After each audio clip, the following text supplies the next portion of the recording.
Bienvenue sur le plateau télé du Salon de l'Immobilier pour la 36e édition. Ce matin, on va parler aménagement, emprise foncière, accession à la propriété et je suis heureux d'accueillir Audrey Pelletier. Vous êtes directrice commerciale de GPM Aménagement. Alors, GPM Aménagement, présentez-nous un petit peu qui vous êtes. Bonjour Patrick, merci de m'accueillir ce matin.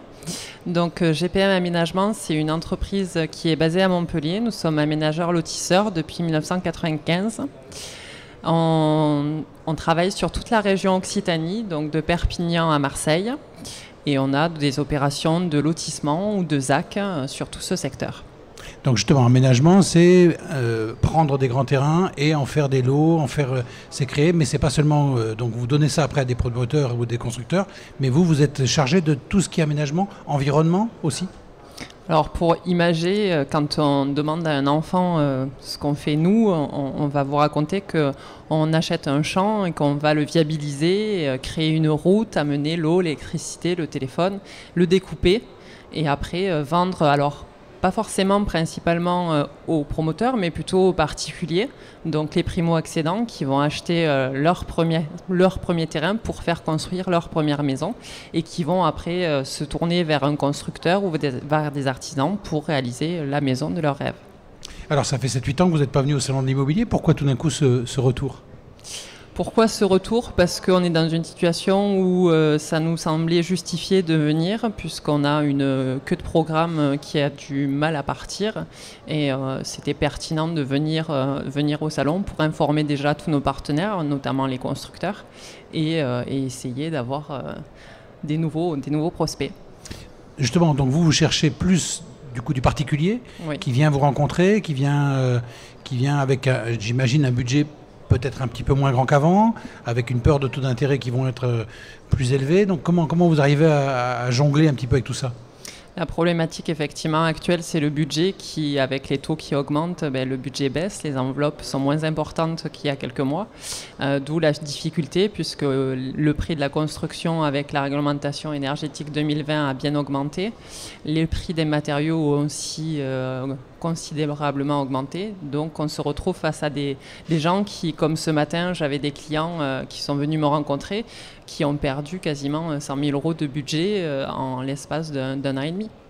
Ah oui, donc c'est quand même vraiment important ça quand même. Oui, et ça les empêche d'acheter à l'heure actuelle, alors qu'il y a un an et demi, ils étaient en capacité de le faire, mais pas forcément prêts à passer à l'acte, d'où la difficulté là d'arriver à se loger. Alors on sait que l'emprise foncière autour de Montpellier elle est compliquée, il y a très peu de terrain. Est-ce que aussi on est obligé de faire des terrains de plus en plus petits dans ce que vous proposez ?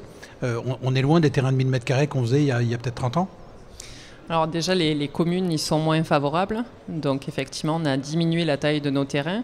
Et après, on est obligé aussi de s'éloigner considérablement, puisque dans la métropole de Montpellier, il est très difficile de trouver du foncier, d'arriver à sortir des opérations sans avoir de recours. Donc oui, effectivement, il faut accepter de prendre la voiture, de faire des fois 30 à 45 minutes de route pour avoir sa maison à soi. Et ce rêve de la maison, qui est quand même un rêve, même si ça a un peu bougé, ça reste un rêve, c'est encore accessible, c'est encore possible, justement, il faut aller très très loin, donc ça veut dire d'autres contraintes, de véhicules, ça veut dire des frais plus importants. Est-ce que c'est encore quelque chose qui est envisageable ? Parce qu'on parle beaucoup de faire la ville, je dirais en verticalité et plus trop en horizontalité. Est-ce que vous avez encore, je vais être un petit peu méchant, mais un avenir quelque part en tant qu'aménageur ? Alors oui, on espère quand même pouvoir continuer à travailler dans les prochaines années. Même si effectivement au niveau politique c'est pas forcément le souhait de continuer à produire du terrain à bâtir, mais dans l'esprit des gens et dans le souhait des Français, c'est pas forcément pour tout le monde de vivre en appartement. Quand on commence à avoir une famille, des enfants, un chien, vivre en appartement ça a ses limites. La maison individuelle, surtout après le Covid, on a montré vraiment le souhait pour les gens d'avoir une maison, d'avoir de l'espace, d'avoir un chez-soi plus grand qu'un appartement. Vous, votre clientèle, c'est plutôt le primo-accédant, c'est pas de l'investissement spéculatif ou immobilier, mais effectivement principalement du primo-accédant. Après, tout dépend du prix du foncier. Selon les opérations, on a après du secondo-accédant, on a de l'investisseur. On peut aussi vendre à des promoteurs quand on a des grands terrains pour faire du collectif. Mais principalement, effectivement, sur 70% de nos clients, c'est du primo. Alors, parlez-nous justement d'un projet comme celui de Montarnaud, d'une réalisation. Comment ça se passe? Alors là, on est sur la fin de la ZAC du Pradas. C'est une opération qu'on a initiée en 2006, commercialisée à partir de 2010.